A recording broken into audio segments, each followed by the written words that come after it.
ये तस्वीरें देखिए। दीपावली के एक दिन बाद शिमला से 26 किलोमीटर दूर धामी क्षेत्र के हलुक गांव में पत्थर मेला मनाया जाता है। दीपावली पर्व के एक दिन बाद मनाए जाने वाले इस पत्थर मेले में दो दल एक दूसरे पर जमकर पत्थर बरसाते हैं। ये सिलसिला तब तक जारी रहा जब तक कि एक पक्ष लहूलुहान नहीं हो गया। मेले की शुरुआत राज परिवार के नरसिंह पूजन के साथ होती है। सालों से चली आ रही इस परंपरा में सैकड़ों की संख्या में लोग धामी मैदान में शामिल हुए। धामी रियासत के राजा पूरे शाही अंदाज में मेले वाले स्थान पर पहुंचे। धामी राज परिवार के उत्तराधिकारी जगदीप सिंह का मानना है कि इससे धामी क्षेत्र में आपदा बीमारी से रक्षा होती है और सुख समृद्धि आती है। तो इसका मेले का आप देख लीजिए, प्राचीन काल से जब मानव बलि होती थी, इसका कोई समय का कोई ज्ञान नहीं है अभी किस समय से था, तो मानव बलि हुआ करती थी, उस समय से चला आ रहा है। तो इसमें ऐसा था कि भी जो हमारे खुंद बनाए गए थे, तो इन खुंदों में आपस में ही खेला जाता था। जो मैंने आपको बताया कि ये खुंद थे, तो उस खुंदों में खेला जाता था। और आज भी वही खुंद जो परमिशन होती है खेलने की, और बाकी जो बाहर से लोग आते हैं उनको ये परमिशन नहीं है कि वो वहाँ पे उसमें पार्टिसिपेट करें। कब तक डाला जाता है ये मेला जब ये खुंद आपस में भिड़ते हैं, और उसके बाद जब किसी खुंद में से किसी व्यक्ति को खून लग जाता है, उसके बाद हरा झंडा दिखाया जाता है और भद्रकाली को उसका तिलक होता है। उसके बाद मेला माना जाता है कि पहले यहाँ हर साल भद्रकाली को नर बलि दी जाती थी, लेकिन धामी रियासत की रानी ने सती होने से पहले नर बलि को बंद करने का हुक्म दिया था। इसके बाद पशु बलि शुरू हुई। कालांतर में इसे भी बंद कर दिया गया।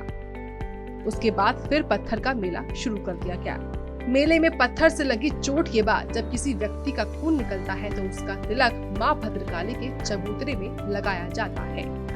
सूर्य समाचार के लिए शिमला से ब्यूरो चीफ अरुण उनियाल की रिपोर्ट। ये तस्वीरें देखिए। दीपावली के एक दिन बाद शिमला से 26 किलोमीटर दूर धामी क्षेत्र के हलुक गांव में पत्थर मेला मनाया जाता है।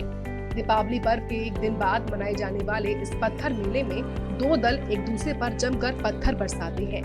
ये सिलसिला तब तक जारी रहा जब तक कि एक पक्ष लहूलुहान नहीं हो गया। मेले की शुरुआत राज परिवार के नरसिंह पूजन के साथ होती है। सालों से चली आ रही इस परंपरा में सैकड़ों की संख्या में लोग धामी मैदान में शामिल हुए। धामी रियासत के राजा पूरे शाही अंदाज में मेले वाले स्थान पर पहुंचे। धामी राज परिवार के उत्तराधिकारी जगदीप सिंह का मानना है कि इससे धामी क्षेत्र में आपदा बीमारी से रक्षा होती है और सुख समृद्धि आती है। तो इसका मेले का आप देख लीजिए, प्राचीन काल से जब मानव बलि होती थी, इसका कोई समय का कोई ज्ञान नहीं है अभी किस समय से था, तो मानव बलि हुआ करती थी, उस समय से चला आ रहा है। तो इसमें ऐसा था कि भी जो हमारे खुंद बनाए गए थे, तो इन खुंदों में आपस में ही खेला जाता था।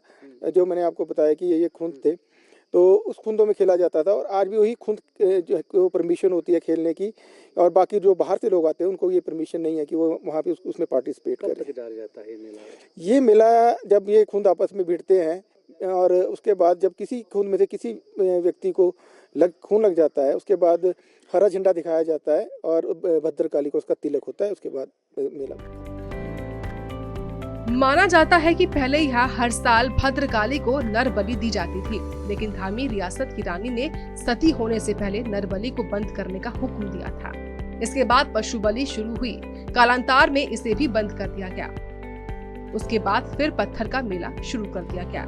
मेले में पत्थर से लगी चोट के बाद जब किसी व्यक्ति का खून निकलता है तो उसका तिलक मां भद्रकाली के चबूतरे में लगाया जाता है। सूर्य समाचार के लिए शिमला से ब्यूरो चीफ अरुण उनियाल की रिपोर्ट।